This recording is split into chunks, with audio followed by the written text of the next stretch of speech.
రాజన్న సిరిసిల్ల జిల్లా వేములవాడ శ్రీ రాజరాజేశ్వర స్వామి దేవాలయంలో వైకుంఠ ఏకాదశి సందర్భంగా భక్తుల రద్దీ కొనసాగుతోంది. వైకుంఠ ద్వార దర్శనం కోసం తెల్లవారుజాము నుండే వేలాది మంది భక్తులు వేములవాడకు తరలివెళ్లారు. ఇక ప్రత్యేక పూజలు అభిషేకాలతో వేములవాడ భీమేశ్వర స్వామి ఆలయం ఆధ్యాత్మిక శోభను సంతరించుకుంది. వైకుంఠ ఏకాదశి పర్వదినం సందర్భంగా వేములవాడలో భక్తుల రద్దీ, ఆలయంలో జరుగుతున్న ఏర్పాట్లపై మరింత సమాచారం మా కరీంనగర్ కరెస్పాండెంట్ రాజు అందిస్తారు. హరిహర క్షేత్రంగా పేరుగాంచిన ప్రసిద్ధ పుణ్యక్షేత్రం వేములవాడ శ్రీ రాజరాజేశ్వర స్వామి ఆలయంలో వైకుంఠ ఏకాదశి సందర్భంగా భక్తులు పోటెత్తారు. ప్రధాన ఆలయంలో దర్శనాలు నిలిపివేసినప్పటికీ ఏకాంత సేవలో అన్ని కార్యక్రమాలు పూర్తి చేసినట్లు ఆలయ అర్చకులు చెప్తున్నారు. మరోవైపు భీమేశ్వర ఆలయంలో వైకుంఠ ఏకాదశి సందర్భంగా ఆలయ ప్రాంగణంలో మొత్తం ఆధ్యాత్మిక కాంతులతో వెలిగిపోతుంది. తెల్లవారుజాము నుంచే భక్తులు భారీ సంఖ్యలో తరలివచ్చారు. ఆ స్వామివారి నామస్మరణతో ఆలయ పరిసరాలు మారుమోగుతున్నాయి.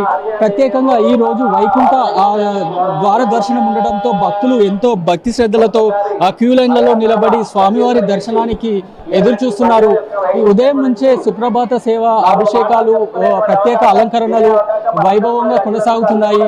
భక్తులకు ఎలాంటి ఇబ్బందులు తలెత్తకుండా ఆలయ అధికారులు పటిష్ట ఏర్పాట్లు చేశారు. క్యూ లైన్లను క్రమబద్ధీకరిస్తూ ఆ త్రాగునీరు, వైద్య సదుపాయాలు కూడా ఏర్పాటు చేశారు. ముఖ్యంగా భక్తులు లైన్లలో చిన్నపిల్లలకు, వృద్ధులకు ప్రత్యేక సదుపాయాలు అయితే కల్పించారు. ఇక్కడ భక్తుల భావోద్వేగాలు చూస్తుంటే వైకుంఠ ఏకాదశి రోజు భక్తులకి రాజన్న దర్శనం కనబడడం వారి పూర్వజన్మ సుకృతంగా చెప్తున్నారు. రాష్ట్రం నుంచే కాకుండా పొరుగు రాష్ట్రాల నుంచి కూడా భక్తులు పెద్ద ఎత్తున రాజన్న సన్నిధానానికి తరలి వచ్చి స్వామివారిని దర్శనం చేసుకుంటున్నారు. వేములవాడ రాజన్న ఆలయానికి భవ్యమైన ఆధ్యాత్మిక వాతావరణంతో కలకల్లాడుతుందని అయితే చెప్పవచ్చు.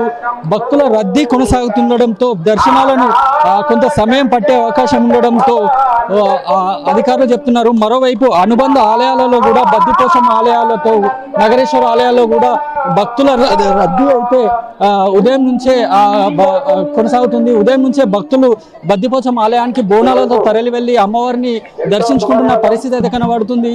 మొత్తానికి వైకుంఠ ఏకాదశి సందర్భంగా వేములవాడ పుణ్యక్షేత్రం అయితే భక్తులతో కిటకిటలు ఆడుతూ ఇక్కడ ఒక సందడి పండుగ వాతావరణం అయితే నెలకొంది. ఇది ఇక్కడ వేములవాడ పుణ్యక్షేత్రంలోని భక్తుల సందడి. కెమెరామెన్ అరుణ్తో రాజు, ప్రైమ్ న్యూస్, వేములవాడ నుంచి.